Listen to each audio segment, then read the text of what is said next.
Hello friends.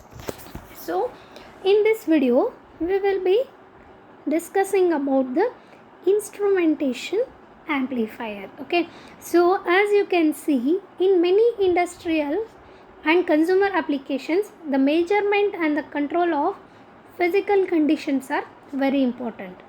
For example, measurement of temperature and humidity inside a dairy or a meat plant that permit the operator to make necessary adjustments to maintain product quality, right?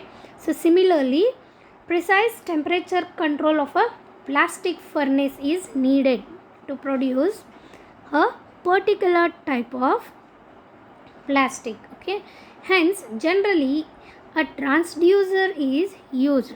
Okay, a transducer is used at the measuring site to obtain the required information easily and safely. The transducer is a device that converts one form of energy into another form. For example, here you can see some of the examples of the transducers. Okay, a strain gauge, when subjected to pressure or a force, undergoes a change in its resistance, that is from physical energy to electrical energy. Okay, an instrumentation system is used to measure the output signal produced by a transducer and often to control the physical signal producing it. Okay, so these are some of the types of transducers used. So this transducer, as I told you, converts one form of energy to another form of energy. The instrumentation system used to measure output of transducers and control the physical signal.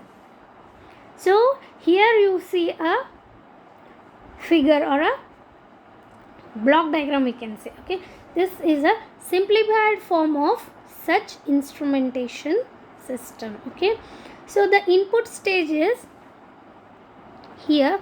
The input stage is composed of a preamplifier and some sort of transducer depending on the physical quantity which is to be measured. Okay, and the output stage may use devices such as meters, oscilloscopes, charts, or a magnetic recorders. That is nothing but the indicators. Okay, some kind of indicators are used. Okay, so here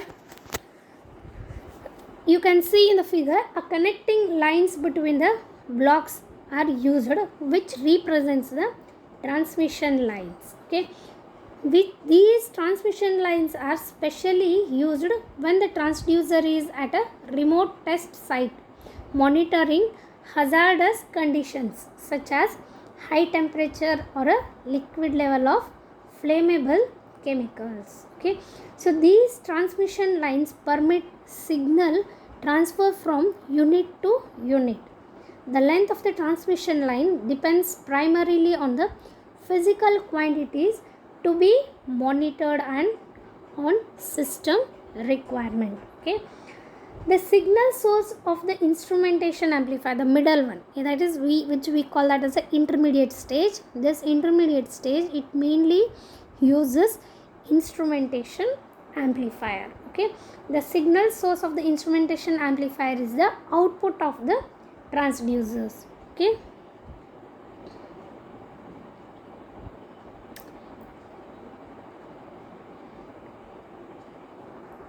so to amplify the low level output signal of the transducer so that it can drive the indicator or a display is the major function of this instrumentation amplifier.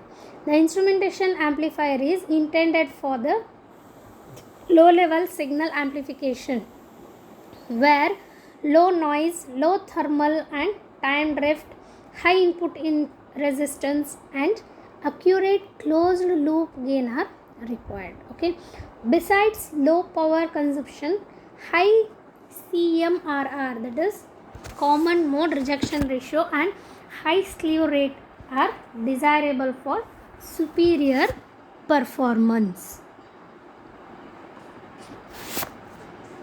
So here what I have explained now. So it's obvious that the requirements for instrumentation amplifiers are more rigid than those for the general purpose applications. Okay, however, where the requirements are not too strict, a general purpose op amp can be used in the differential mode. Okay, so we call such amplifiers as differential instrumentation amplifiers. Since most instrumentation system use a transducer in bridge circuit, we will consider a simplified differential instrumentation system arrangement using a transducer bridge circuit. So here you can see a differential instrumentation amplifier using a transducer bridge. Okay, so we have here two voltage followers. Okay, so why we are using this? Because in a voltage follower, the output voltage is always equals to the input voltage. For example, if you see here,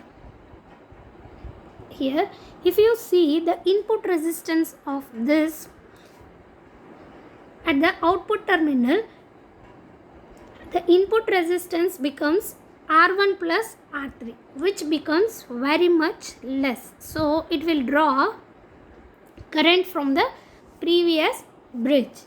This will create a loading effect, and this is the bridge here. This is the bridge we are using. Okay, so where a resistive transducer is used as the branch. Okay, now we have a differential amplifier which will amplify the difference between output of the first amplifier A1 and the second amplifier A2.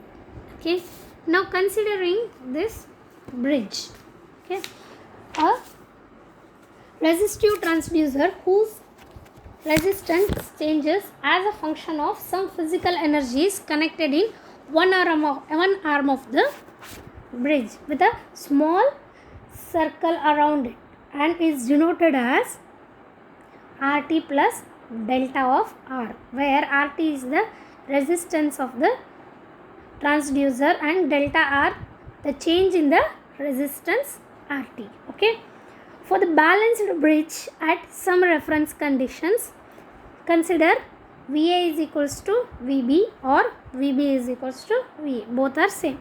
Hence, looking into the bridge circuit, we can say RB into VDC divided by RB plus RC is equals to RA into VDC divided by RA plus RT. That is, if you solve this, that is interchanging its denominator. So at last we will get RB into RT is equals to RA into RC, which is nothing but RC by RB is equals to RT by RA.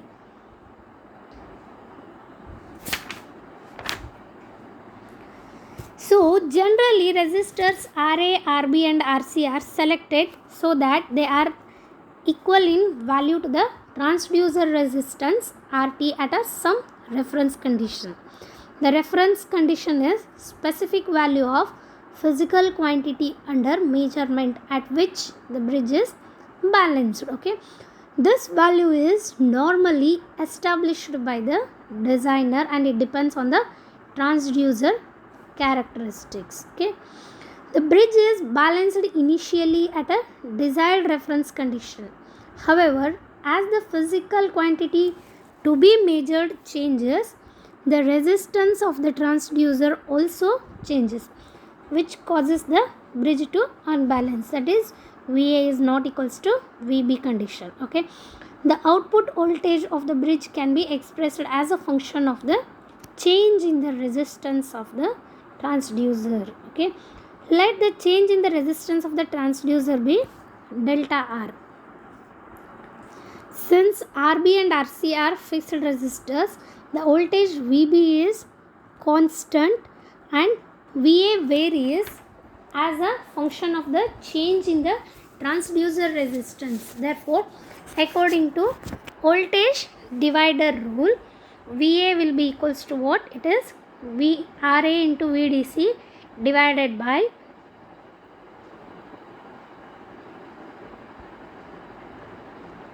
RA into VDC divided by RA plus in bracket RT plus delta R, and VB will be RB into VDC divided by RB plus RC. Consequently, the voltage VAB across the output terminal of the bridge is VAB is equals to VA minus VB. Okay, so putting the value of VA and VB from this, so it will be what? RA into VDC divided by RA plus RT plus delta R minus RB into VDC divided by RB plus RC. However, if RA is equals to RB is equal to RC is equal to RT is equal to R, then the whole equation VAB becomes delta R into VDC divided by 2 into 2R plus delta R, that is minus. Okay, that negative sign is the equation. In the equation indicates that VA is less than VB. Okay, because of the increase in the value of delta R.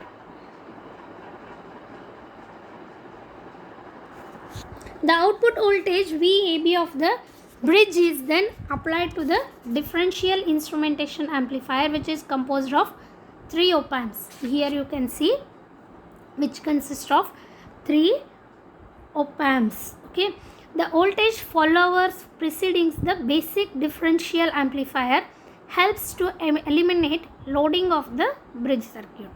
The gain of the basic amplifier is now minus RF by R1. Therefore, the output V0 of the circuit becomes V0 is equals to VAB into minus RF by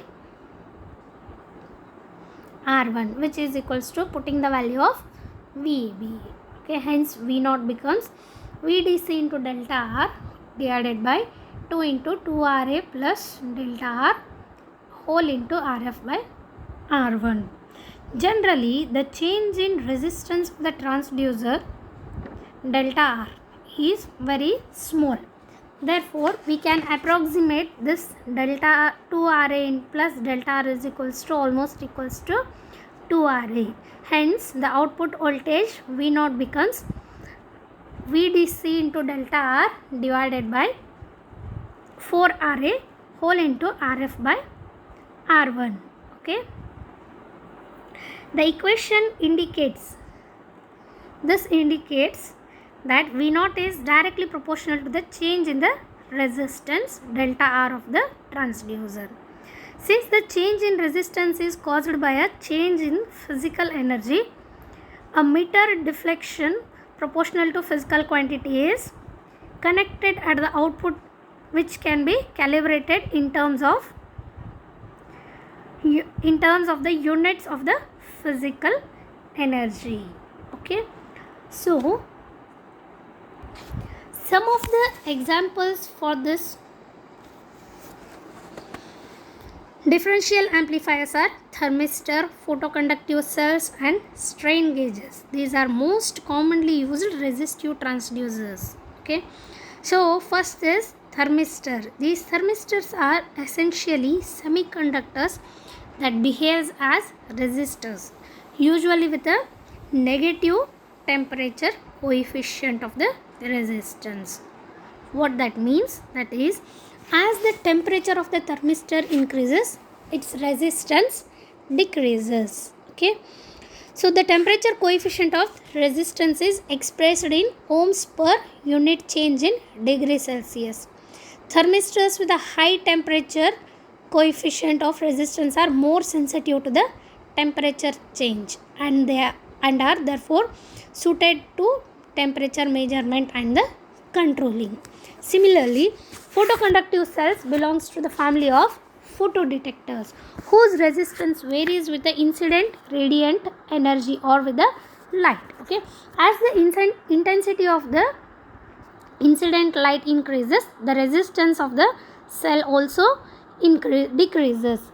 The resistance of the photoconductive cell in darkness is typically on an order of 100 kilo ohms. Okay, generally the resistance of the cell in darkness and particular light intensity is listed on the data sheet. Okay, so another important resistive transducer is the strain gauge, whose resistance changes due to elongation or a compression when an external stress is applied. The stress is defined as force per unit area and can be related to pressure, torque and displacement. Therefore, a strain gauge may be used to monitor change in applied pressure, torque and displacement by measuring the corresponding change in the gauge resistance. Okay. The two basic types of gauges are wire and semiconductor types, as we have already discussed. So, here we have discussed about the instrumentation amplifier using a transducer bridge. In my next video, I will be discussing about comparators, zero detectors and schematic trigger.